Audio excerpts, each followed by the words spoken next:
দেখুন আজকে সবাইয়ের পছন্দ ফুচকা নিয়ে এসেছি। কার কার খেতে ভালো লাগে অবশ্যই জানাবেন। তো বন্ধুরা, ঘরে কিন্তু এইভাবে ফুচকা বানিয়ে খাবেন, দেখবেন শরীরের পক্ষে একটুও কিন্তু ক্ষতিকর না, যেহেতু আমরা যতটুকু টক ঝাল সেইভাবে আমরা বানাতে পারি। তো দেখুন আমি কিন্তু ঘরে রেডিমেড বানিয়েছি। এই দেখুন প্যাকেটটা আপনাদেরকে দেখাচ্ছি, দেখছেন কাঁচা।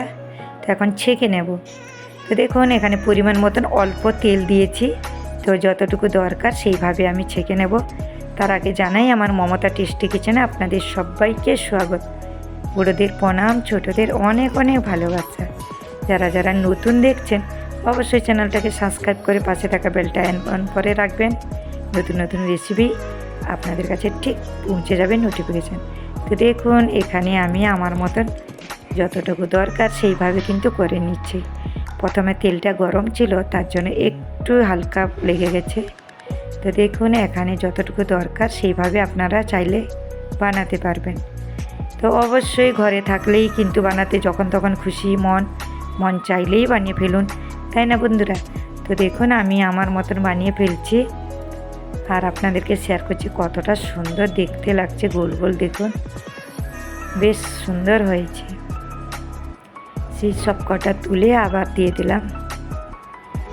যেহেতু আপনাদের কিন্তু ছোট থেকে বড় এটা কিন্তু খেতে পছন্দ করেন, আর এটা দেশ বিদেশের সবাই খেতে পছন্দ করেন ফুচকা, তাই না? তো যাই হোক আমি এইভাবে বানিয়ে ফেলছি। দেখুন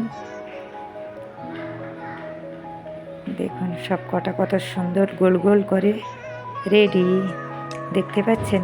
তো আমি আমার পরিমাণ মতন বানিয়ে নিলাম। দেখুন তারপরে এখানে দেখুন আমি আলু সেদ্ধ করে নিয়ে নিচ্ছি, পরিমাণ মতন লবণ, কাঁচা পেঁয়াজ, কাঁচা লঙ্কা দিয়েছি। কাঁচা লঙ্কা অল্প দিয়েছি আমি আমার মতন বাচ্চাদের জন্য, আপনারা যেমনই চাইবেন সেইভাবে ইউজ করতে পারেন। তো দেখুন সব কিছু দিয়ে দিলাম এই যে।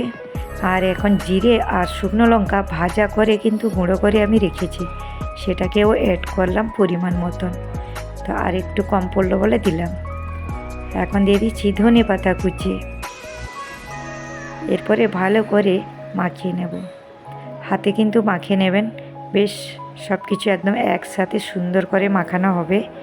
তো দেখুন এইগুলো কিন্তু ঘরের যে কোনো জিনিস আপনারা বানিয়ে খেলে আমরা সবাই জানি যে শরীরের পক্ষে কোনো ক্ষতিকারক না, তাই না? তো দেখুন আমি বানিয়ে নিলাম, দেখতে মনে হচ্ছে। আর এই যে টক জলটা এখানে আমি আমসত্ত্ব দিয়েছিলাম, আমি কিন্তু তেঁতুল ইউজ করিনি। তারপরে দিয়ে দিলাম ভাজা জিরে আর লঙ্কার যে গুঁড়ো করেছিলাম, জলজিরা প্যাকেট একটা দিয়েছি, লেবু রস দিচ্ছি। তো দেখছেন এই আমসত্ত্ব দিয়েও আপনারা কিন্তু বানাতে পারেন, তেঁতুল দিয়েও তো বানাই। তারপরে ধনেপাতা কুচি দিয়ে জলটাকে আমি বানিয়ে নিলাম। জলটা দেখতে কিন্তু লাল না হলেও কিন্তু এটা কোনো মতে আপনাদের অ্যাসিডিটি গ্যাস হয় না। তো দেখুন সব কিছু আমি রেডি করে নিয়েছি পরিমাণ মতন, দেখতে পাচ্ছেন?